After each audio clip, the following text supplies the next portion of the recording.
Greetings, distinguished guests. I am Teranz, and welcome back to more Werewolf Heart of the Forest. The main thing I remember from last time is that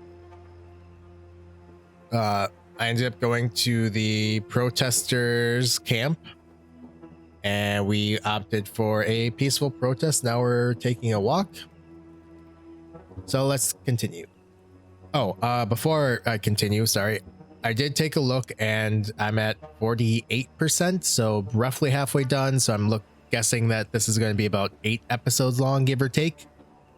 So yeah, after I finish this, I will probably play Vampire the Masquerade Redemption just to kind of go through all the currently available WoD games on Steam. There's like one more game that I don't think ever got a PC port, so I don't think I'll be able to play that, which is Hunter the Reckoning Redeemer. I want to say that's it, or it may have just been Hunter the Redeemer, but something along those lines. All right, so now we'll get started. Gunshots in the woods. The woods were Huzessa is sympathetic. The woods were full of stars. We cycled in silence, enjoying the company of the forest as it enjoyed ours. At some point, a clearing opened up before us. It was surrounded by boulders placed in a circle. They looked relaxed. A soft breeze rustled in the trees, welcoming us. Anya chuckled. This is exciting, Anya chuckled, and I relaxed.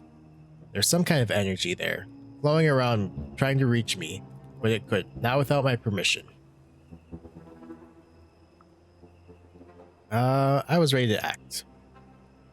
What now? I asked, looking at Cornell. He turned to me, but before he could answer, a loud sound tore through the silence. It was a gunshot. A gunshot. Anya gasped, looking around, wide-eyed and terrified. The others tensed up, but they didn't look concerned, just confused. Who's there? Cornell shouted. There was a rustle, and I saw a bunch of men in camo, each of them with a rifle, coming towards us between the trees. Took a step back. I could have observed them. Oh. This seemed dangerous. I took a step back, pulling Anya with me. Their leader weighed us up for a moment and finally focused on Cornell. This area is closed for the night, the huntsman said in Polish. There was contempt in his voice. There is a hunt going on, and y'all are trespassing. We have police officers here, so I would go home if I were you, unless you want to get arrested. I felt the forest tense up. The man was the one who was trespassing. Turned to the forest for advice. This man, I realized, was no one. He wasn't important here. What was important was the forest and what it needed. And it cared about me and didn't want me to get hurt. There would be other knights and other people to fight. But right then I felt that it wanted me to leave. Into the night. I ran. The air in my lungs boiling, my skin slick with sweat, and the darkness thick around me. I was holding Anya's hand as we pushed blindly through the night. Something was chasing us. We left the shouts and gunshots long behind us, but we couldn't stop. Something was chasing us.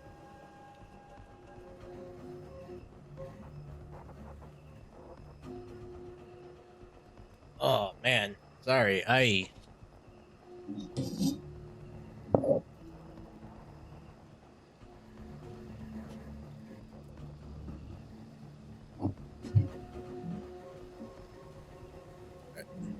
Sorry, I needed a second there. I felt like I had a sneeze, and then like as I pulled away, I forgot I was plugged in. So anyway,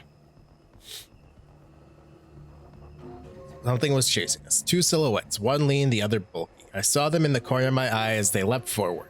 At first I thought they were people, but as they leapt they got longer, smaller. I couldn't see clearly. It was dark, sweat was blinding me, and they were hiding behind the trees. I heard howling and growling, and then I saw there were wolves chasing us. Decided to turn and face them. I stopped in the middle of the path and turned to face the animals. I couldn't explain why, but I knew it was the right thing to do. What are you doing? Whispered Anya, terrified. I ignored her. I looked at the wolves, they looked at me. I felt strangely connected to them. Hey, I'm friendly with the forest. That's cool. I heard a rustle in the leaves and there was a voice in my head. My little Theurge. I knew that it was the possessa and that she was pleased with me. I also knew that Theurge meant wisdom. We're the same, I realized with shock, you and I. The wolves dispersed and then something happened. Something I couldn't see clearly, and two people stepped out of the bushes. I knew both of them. Cornell? Wait, she has the right to know. Cornell grabbed Olga's arm. One of us is going to bite you, she said matter-of-factly, and then you will die. Added Cornell, one way or another. It runs in your family. I closed my eyes. There was a series of wet cracks, like skin breaking, torn within by muscles. I suddenly grew by bones rapidly getting longer by fur and teeth and claws. When I dared to look, I saw two 8 feet tall monsters standing in front of me on the narrow path in the forest. I knew it. Why not? Everything finally clicked. I fucking knew it. And then there was only pain. Ooh. The pain was unbearable. Nothing like in my life had prepared me for this. I started laughing. Blinded by the blood in my eyes and the searing pain in my shoulder and chest, I could only laugh. This isn't what I expected from this trip. You spend so much time planning and only to see your whole life crash and burn, and all I could do was laugh. I knew how serious it was. So I laughed, gritting with bloody teeth until my strength left me and I couldn't hold myself upright anymore. The forest caught my fall with a bed of moss and twigs. I stopped threshing and a cold numbness engulfed me. No, I tried to get up. I punched the earth, trying to get some feeling into my hands. I gritted my teeth and tried to get up. I collapsed again. I felt so cold. Suddenly there was light. I looked up. The full moon. It looked different.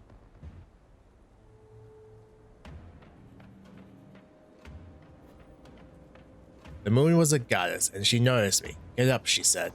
I got up. I get up. I feel good. I know that I shouldn't be, but I don't remember why. I don't care. Mind is clear. Oh, interesting. My mind is clearer than it ever been before. I see the world in sharp contrast of black and white. Movement and stillness. I smell prey. I hear language in the hooting of the owls, the whistling of the wind, the snarling of the wolves. I am what I was born to be. I stretch. My muscles are sore and cramped, so I stretch like I've never stretched before. My arms are longer. My legs are stronger. My heart's pumping. And I feel like I finally spent my whole life packed into a I feel like I've spent my whole life packed into a box and I've finally been set free. I breathe. I take a breath and I feel my ribs and muscles move. The forest smells of blood and fear and excitement. I'm happy. I laugh happily and the others join me. We laugh and sing to the moon. Something stings me. I look around. There's a small malformed creature pointing a stick at me. The stick blazes with fire and there's another stick. The creature disgusts me. Its arms are too short, its legs bend the wrong way, it's covered with a tangled mass of dead plants and the skins of tortured animals. It reeks of things dark and slimy and decayed. I push it away.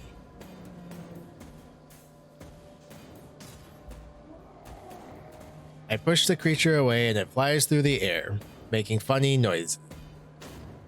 Then it hits a tree and stays there, pinned to a branch like a butterfly. My ears prick and I hear more creatures running blindly through the bushes. I feel better. My legs no longer sting and I feel better than ever before. Is this a dream? Maybe it's a dream, I think as I move silently through the undergrowth.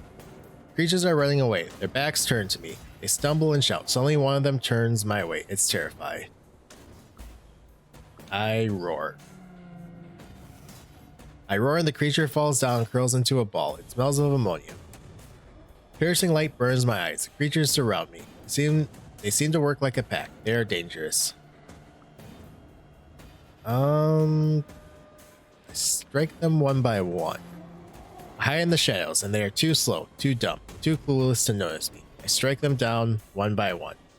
Some fight back.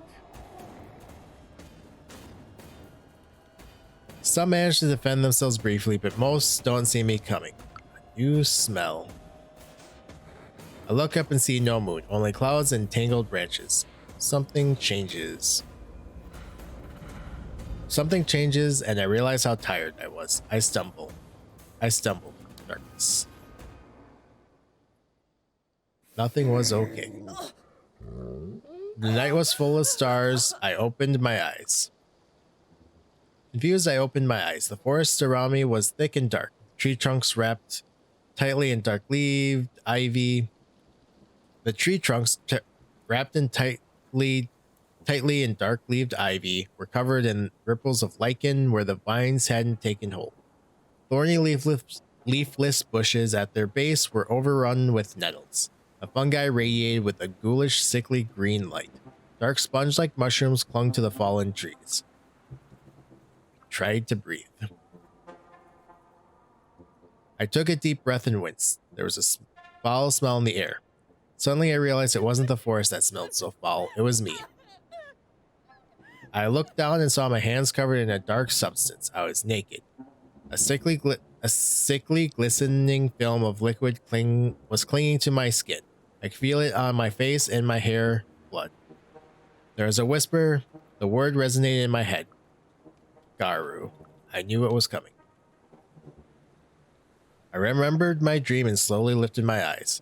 There was a severed head right in front of me. I winced and I touched it. Overcoming my disgust, I gently touched its wet hair and watched as the head toppled over.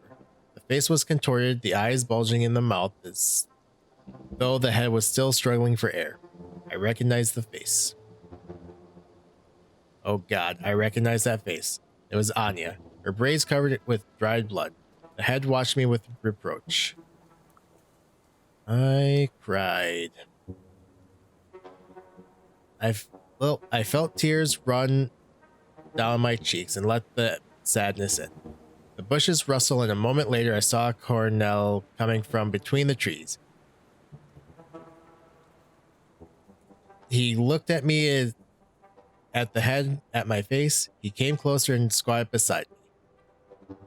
This is what we were trying to tell you, his gray eyes smiled. See, you're a werewolf. I looked at him and blinked. Everything faded to black.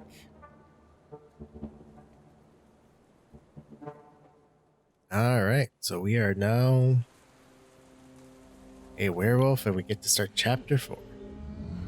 Breed, Hamid, Auspice unknown, rank cub, tribe. Alright. Some new stuff.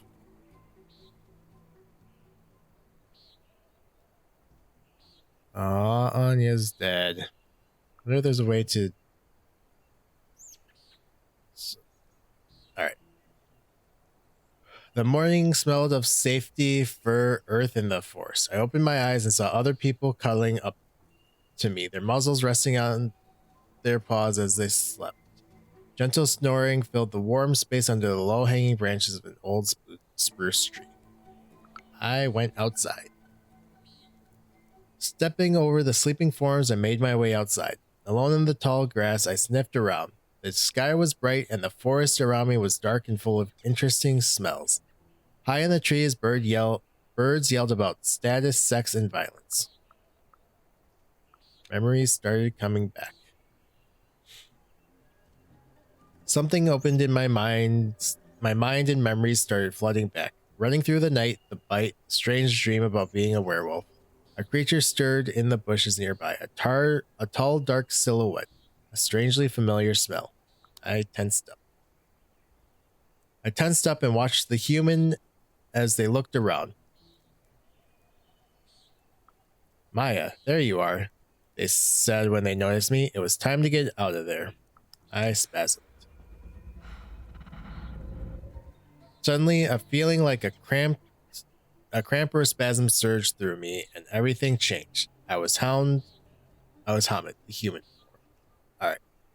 My body started resetting itself to the familiar shape, and it hurts. Bones broke and fused again. Muscles and sinews moved under my skin. I cried and thrashed. Then, panting and sweaty, I was Hamid again. I hit the ground with my bare ass. Colors exploded. The morning breeze suddenly became cold, and I shivered. I looked up. Confused, I looked at the person approaching me. You look cold, Cornell smirked and threw me a bundle of clothes. You better not change for a while. They won't survive it. Not until you learn the right, at least. I took the bundle. Ugh. I snatched the bundle and started pulling the clothes on. Sneakers, loose-fitting jeans, a hoodie with a unicorn. They fit perfectly. Thought about the previous night. When I was raging through the forest, about how differently I experienced the world through the wolf senses, about the discomfort and confusion of changing shape. So I was a werewolf. There was no denying it. I was no longer human. Wait a moment. A right? Did you mention a right? I raised my eyebrow. You mean magic is real? You're a werewolf. Do you even need to ask? Just stood there for a moment, comfortable in silence. I was wondering how one usually learned that they were a werewolf. Asked Cornell about his story. So I said, how did you become a werewolf? I was born a werewolf, it seemed. He answered. That's not what I meant. Oh, I mean, when did you... I hesitated. Change. Oh, that... I was serving in Afghanistan. There was an ambush. Stuff happened. It must have been hard. I'm sorry, I said. It must have been hard. It was, he sighed. He sent me home with PTSD, and once home, I got found by others. They needed someone who knew how to fight. Why? Why, I asked. We were the real eco-terrorists back then, my pack and I, but I realized violence only breeds more violence, and it's not the way I want to follow. But how come nobody knew about werewolves? It doesn't make any sense, it suddenly struck me. How come nobody knows werewolves exist? We protect the veil, was the answer. It's easy to convince humans that supernatural doesn't exist. They already want to believe that, and the delirium helps. You mean delirium as in the medical condition? I asked. Remembering something that I'd read about acute confusional states. You'll have to ask Pat for that, but the gist of it is that humans are incapable of remembering that they saw Krynos, he laughed. They panic, turn away, and instantly forget every time. Then I realized something. Important. The wolves had awoken? At some point, the rest of the party of wolves had awoken and joined us. The clearing was full of wolves. Fuck.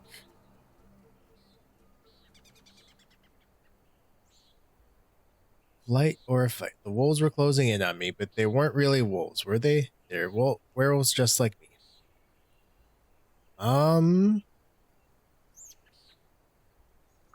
Go to the forest for denial and escape, or acceptance and cooperation. Let's go acceptance and cooperation.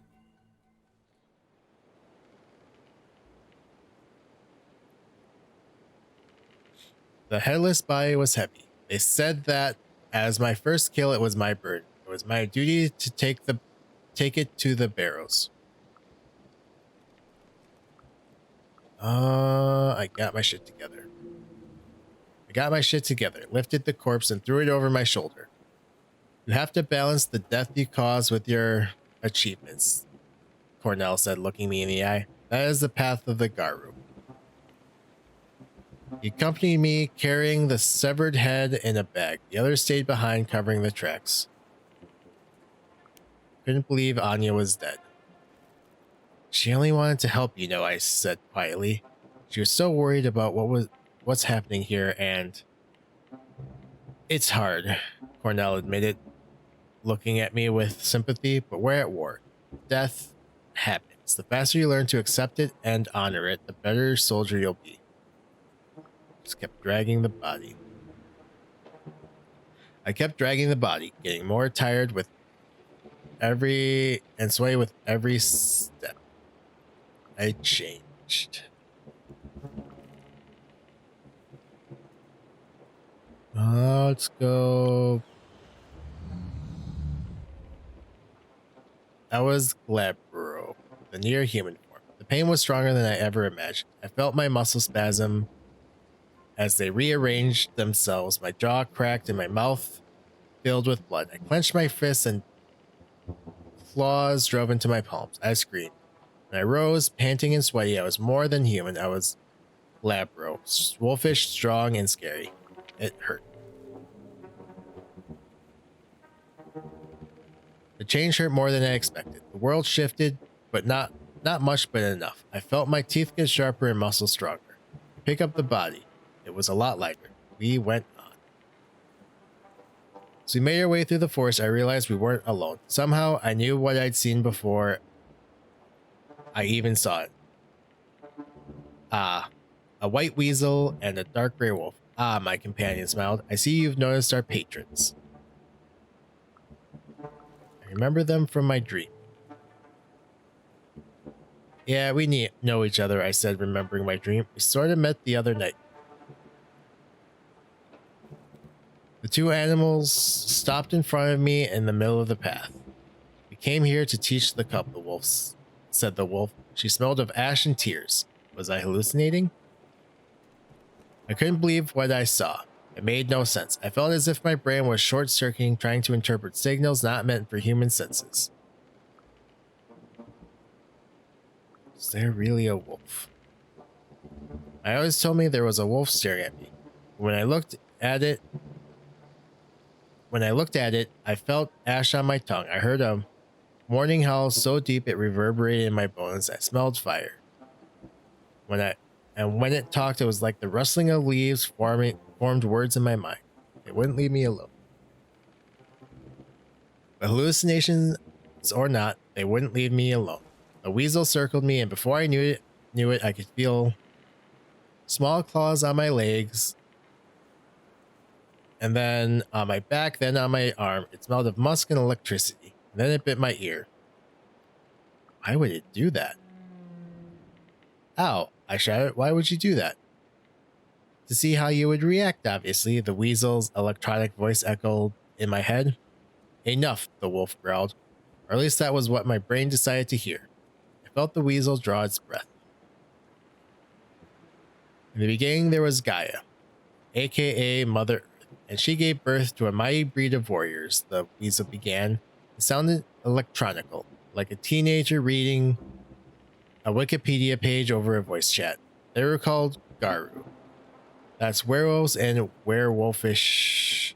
Their sole purpose was to protect Gaia. They failed, wailed the wolf. I looked at the wolf. There was danger everywhere, shrugged the wolf when I looked to her for advice. When time began, Gaia released 3 primal forces upon the earth. The Weaver, the Wild, and the Worm, the weasel continued. The Wild was the untamed force of life and creation. The cold, ruthless Weaver gave structure to the world, and the Worm destroyed what needed to be destroyed, creating balance. Where were creatures of the wild? So werewolves were creatures of the wild, I asked? An untamed life force? They were Gaia's children, the wolf snarled, born to herd and contain humans. So what went wrong? I can see that something went Wrong, I smiled wryly. The weaver grew too ambitious and trapped the worm within its lifeless web, the weasel answered. Confined and denied, the worm slowly went insane. Wolf wailed. Now Gaia is dying, choked by the weaver and eaten alive by the worm, wailed the wolf. And the wild is not the one you should fight, she snarled. You're born to protect it. Then it turned and led the way. It took us to the barrows. It didn't look much different than other parts of the forest until you noticed the mountains, that is. There was something about the flattened hill that drew my full attention. I could remember. A memory stirred in my mind.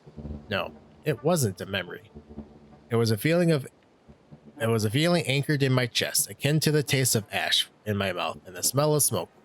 Longing, sadness, resignation. But there was more. A sense of sacredness. It filled me with a calm excitement, and when I closed my eyes, I saw a fire burning in the darkness. Cornell kneeled near one of the mounds, put his hand on it, and whispered a few words. I saw the ground open slowly, like a mound in the earth. I sighed. Let's do this. We put the body in the hole.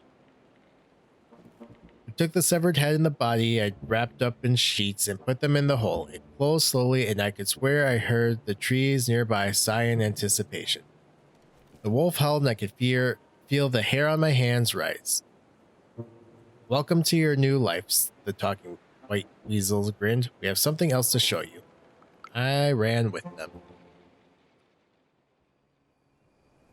You are a cub, so you have special privileges. Puzessa will grant you a vision. You must see to understand, said the wolf. Think carefully before you choose what to see. Alright, well, this seems like a good place to call the episode. I'd like to thank you all for watching, and I will see you all next time.